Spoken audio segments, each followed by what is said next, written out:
Efectivamente, llegó el momento del análisis del maestro Jorge Alberto Piquet Corona, abogado fiscalista y además columnista. Maestro, ¿cómo estás? Muy buenos días. Hola, ¿qué tal? Muy buenos días, David. Gusto saludarte, al igual que todos los días lunes. Oye, pues sin duda el tema del día de hoy muy importante, esta situación de que ya viene la declaración anual y hay varios asuntos a los que hay que ponerles atención, desde los más básicos hasta los más complejos, dependiendo qué tipo de contribuyentes seamos, ¿no? Así es, mira. Hoy en día existe la obligación, según la ley de impuesto sobre la renta, de presentar nuestra declaración anual. Para las personas morales tenemos hasta el último día de marzo y para las personas físicas se tiene hasta el último día de abril. Entonces es muy importante hacer un llamado a la población en lo general que se encuentra obligada a presentar su declaración anual, como bien mencionas, dependiendo del régimen en el que se encuentran. ¿Por qué? Porque el sistema se satura.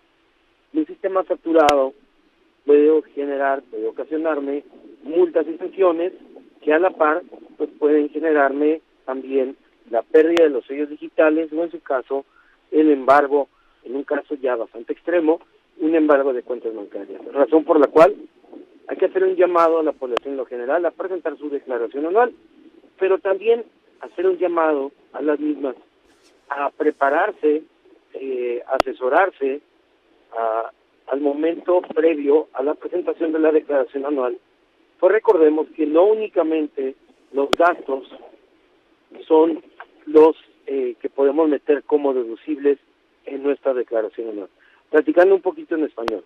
Recordaremos que los impuestos se pagan, ingresos menos deducciones, eso nos da un resultado fiscal, y sobre este resultado aplico pues la tasa del impuesto sobre la renta, que es del 30%, ¿no? Es decir, más, menos, y sobre lo que me sobre, le aplico el 30%.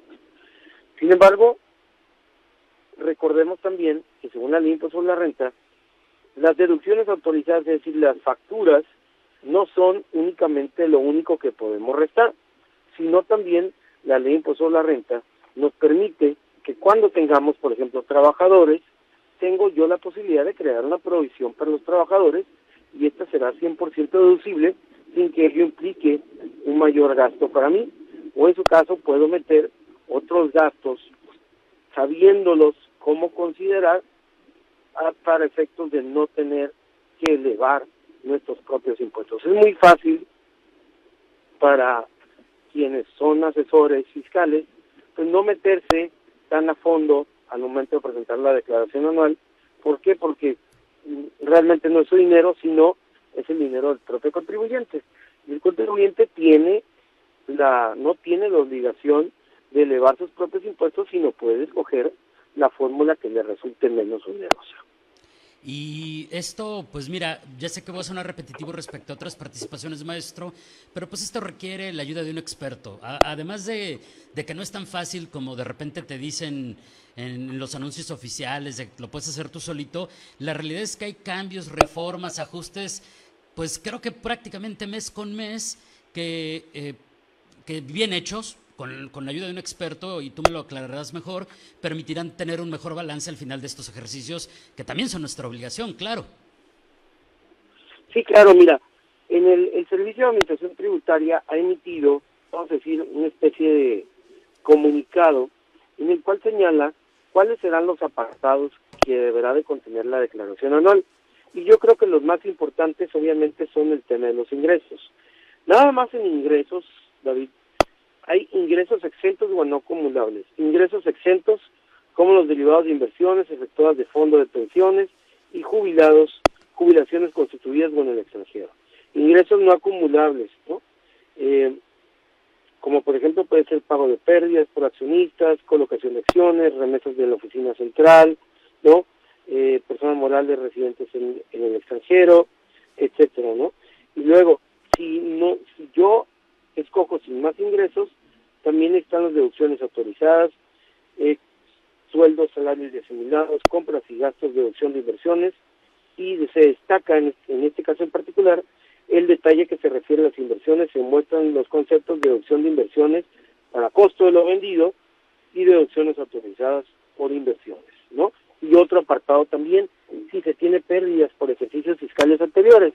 Entonces, cada día vamos a ver que en nuestra declaración anual, al momento de realizarla, al momento de llenarla, hay tantos, pero tantos casillas que llenar, con información que llenar, que una casilla que yo llene mal me puede modificar toda mi declaración anual, o en su caso, incurrir en el error y ser multado por enviar nuestra declaración anual con errores.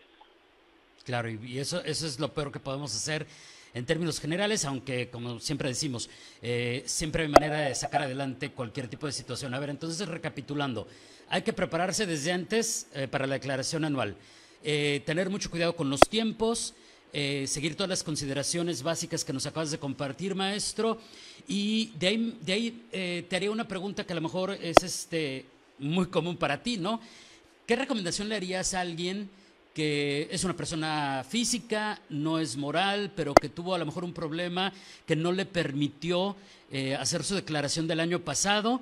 Porque me imagino que hay cosas básicas a las que se puede enfrentar, más allá de las que vayan saliendo conforme pues se ponga al corriente, ¿no? Sí, mira, en materia fiscal existe una figura que se llama cumplimiento espontáneo. Entonces, si el SAT por alguna razón no se dio cuenta que no presentaste tu declaración anual del año pasado, puedes presentarla, digo, en cualquier momento puedes presentarla, pero aquí lo idóneo sería que el SAT no se haya percatado, porque puede llegar a pasar, que no presentaste tu declaración anual. Entonces tú la presentas y se tiene como un cumplimiento espontáneo, siempre y cuando no haya habido un requerimiento o una multa previa. En el caso de que sí, de todos modos hay que presentarla y obviamente cumplimentar el requerimiento y en su caso pues pelear la multa para evitar un gasto mayor. Entonces, estaría un poquito de gane, entre comillas, si no me ha llegado ningún requerimiento no tengo ninguna multa, pero si ya me llegó, ahí se va a poner un poquito más complicada la cosa. ¿Lo entendí bien? Sí, correcto.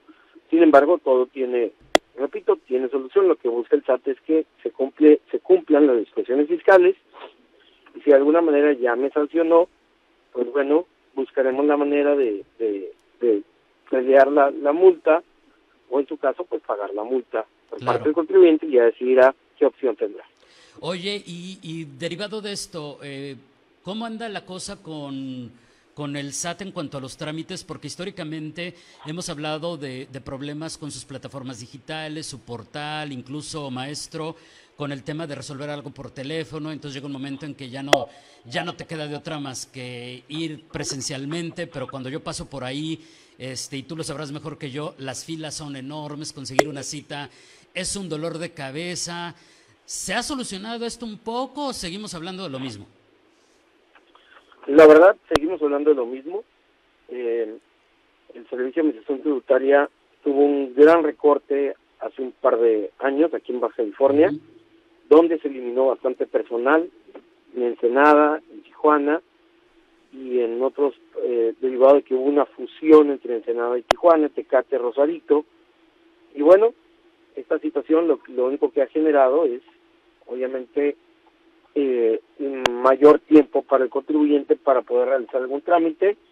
Por eso, repito, es muy, muy importante que el contribuyente presente con muchísimo tiempo su declaración anual. Caso contrario, tiene la posibilidad de incurrir en una multa. ¿Por qué? Porque el sistema de alguna manera se llegó a caer. Claro. Oye, maestro, como siempre te agradezco enormemente pues la orientación que nos brindas. ¿Algo que agregar antes de despedirnos? Pues digo, hacer un llamado a la población en lo general que tenga que presentar su declaración anual, a asesorarse, a entender que no nada más las facturas, que es su único deducible, existen otros deducibles que la ley no lo permite, y bueno, una mala asesoría o una no presentación de nuestras declaraciones, recordemos que nos puede generar una multa o una sanción. Eso es lo que menos queremos. Gracias, maestro, que tengas un excelente lunes, una semana muy productiva. Gracias y buenos días. Igualmente, buenos días, muchas gracias. Gracias, es el maestro Jorge Alberto Piquet Corona. abogado fiscalista y columnista, pues hoy platicándonos un poco acerca de cómo los contribuyentes debemos respetar de entrada los tiempos, anticiparnos y toda esta serie de consideraciones relacionadas con la declaración anual.